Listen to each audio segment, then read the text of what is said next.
And welcome to the Ruby Tuesday. My name's Ruben, and this is my review for Netflix's original movie, Tall Girl 2. Talk about a film I never thought was going to get a sequel, but here we are, and should you be watching it? Let's jump in. After Jodi gained popularity, her miscommunications start causing rift between those around her, and now she really needs to stand tall. Wow, that's a cheesy logline, and doesn't do it justice at all. I would say first and foremost, if you enjoyed the first film, then I think you will enjoy this one better, because actually, in my opinion, the second film is better because they've taken what kind of worked for the first film and put that into the characters.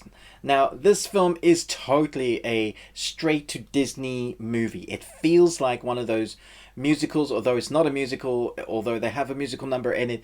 It feels like a Disney-esque movie, and it's also pitched at a much younger age than I was expecting.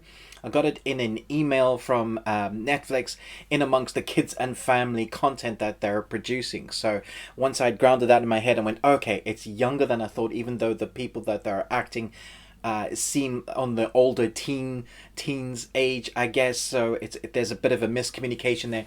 For the most part, it's enjoyable, but I have to say the cheese is rife from the beginning to the end, and also what the characters do the whole time.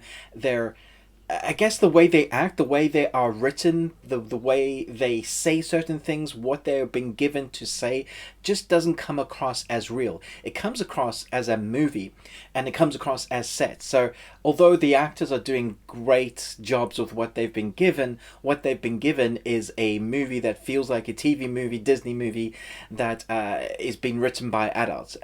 But what I mean by that is like they just won't talk like that. That's if you have teens in the house, if you circumnavigate the globe and your close-knit friends in high school, or depending on which part of the globe you are, it'll be called college, a sixth form college, depending where you are, you'll know that people don't talk like that. So it's a Disney-fied dialogue, hyper-realistic is what they call it in film a lot of the times. And so you have to kind of put that to the side.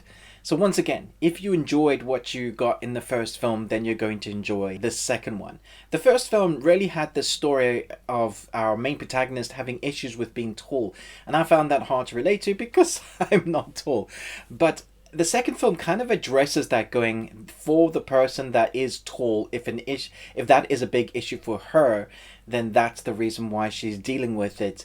I think a lot of people didn't understand that because there was definitely a miscommunication, like, well, how much can she actually be going through if like the thing that's hard for her in her life is she's tall. And I know there was a lot of grumblings around that. However, part two really tackles issues that I think are real, that everybody's going to relate to somewhat. One of the things is an anxiety attacks.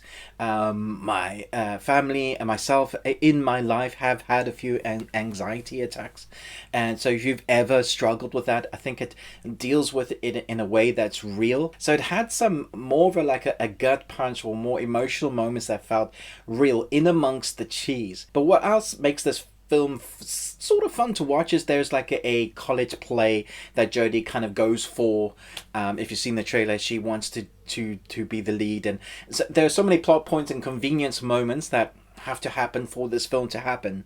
But in amongst that, there are little bite-sized chunks, I think, if you're watching with your teens, or if you love this sort of cheese film, that you're going to find were great. At the same time, you're going to cringe at so many moments because there are 1,000 cringe-worthy moments. Sometimes you have to be in the mood for this. I think if you're in the mood for this, you're going to be like, yeah, this is exactly what I was expecting it to be.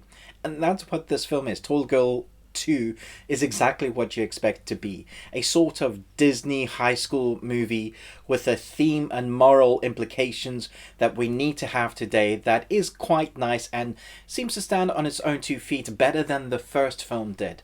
So that's an interesting tack. I wasn't expecting to like this second film. I wasn't a huge fan of the first one, but the second one, I think, talking about the age demographics, who it is actually catered for, the themes inside there, in amongst that cheese, it's a decent film. It's acted well with the dialogues and script that they're given. I think you know what you're going to get. I wouldn't write home about it, and I won't give it a huge score. I would give it like 2.5, maybe 2 3/4 out of 5 Nicolas Cages, because there were moments in there I thought, okay, that's pretty good. But for the most part, I think this is a one and done, or if it's in the background, if you're my age. But if you are of the demographic at the moment, you know, young teen or older teens, or even young adult, I think you will, if you enjoyed the first one, you'll enjoy this one more than the first one. Does that make sense? Let me know your thoughts below. Were you excited for this? Were you amazed that this got a sequel? Let me know your comments and thoughts down below. Thanks so much for watching, but most of all, until next time, remember, live on Tuesday.